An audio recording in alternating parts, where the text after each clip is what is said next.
Can a character exist without a face? In Silent Hill F, the answer is Junko Shimizu. Her true terror is not what her mask hides, but what she represents, the reflection of a fate so terrifying that Hinako chose not to see it.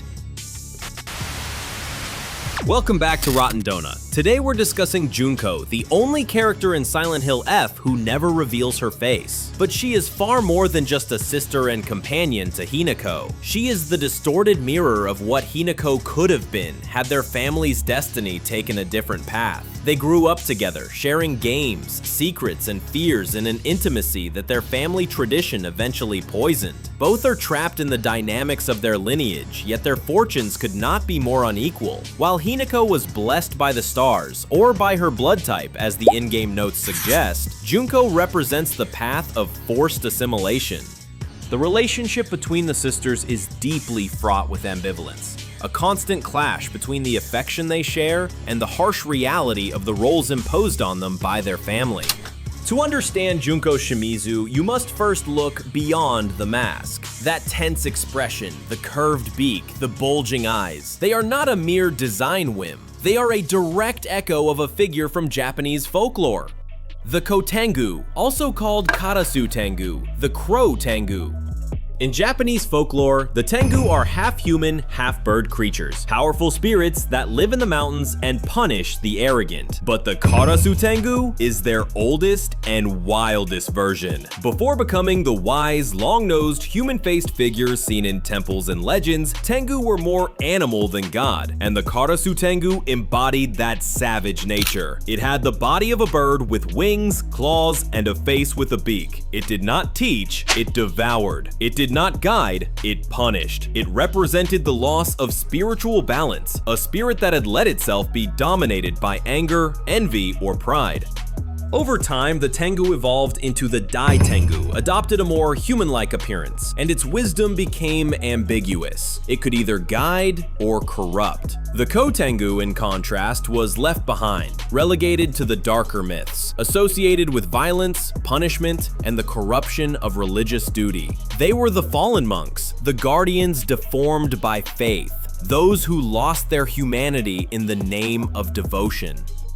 And this is where Junko enters the scene. Her mask is a direct reference to one of those ancient Karasu Tengu, the elongated beak, the hard eyes, and the small horns sprouting from her forehead. This is no coincidence. In Silent Hill F, Junko is the corrupted spiritual form of the Shimizu lineage, the guardian of a tradition that has lost all meaning. Just as the Karasu Tengu devours in the name of its faith, Junko acts in the name of familial duty, even when that duty destroys everything she loves.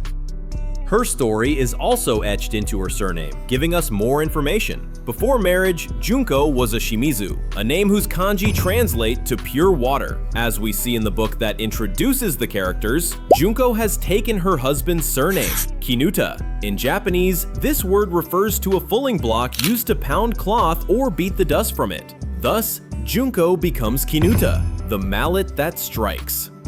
She leaves behind the purity of her name and transforms into the instrument of the clan, an echo of the ancient spirits who punished without understanding. And she confronts us with the fact that Junko went through the same process as Hinako, the loss of self.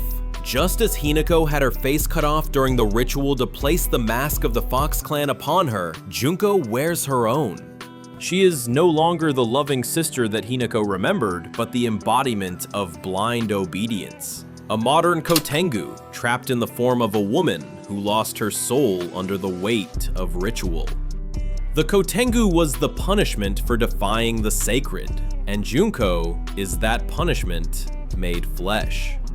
While Hinako seeks to break the cycle, Junko keeps it alive, ensuring that the tradition, even if rotten, keeps breathing. Her mask is not a simple covering, but a mirror, one that shows us how faith, lineage, and obedience can so deform the human face that all that remains is that of a demonic crow, watching from the darkness.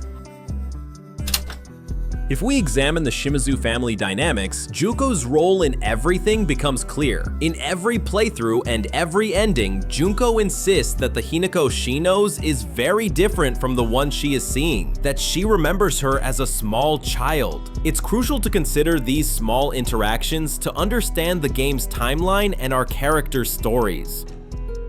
Very likely, Junko got married when her sister was still a child. From that moment on, she never saw her again. Not until the fateful October 26, 1960, when the family announced Hinako's engagement to Kotoyuki. That moment only deepened her aversion to marriage. Junko had already vanished from family life, from the village, and from the friendship she once had. And not only that, she had lost her own identity, forced to adopt the customs of her husband's family.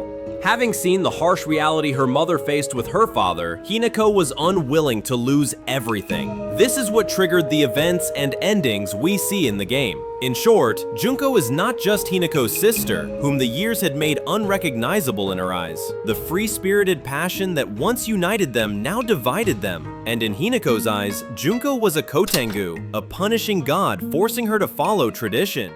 So, as we've seen, Junko made it clear that tradition can be painful and that family can sometimes be a mess. And if you enjoy this kind of analysis, subscribe to Rotten Donut, where we're always cooking up fresh new theories from the world of video games. See you in the next video.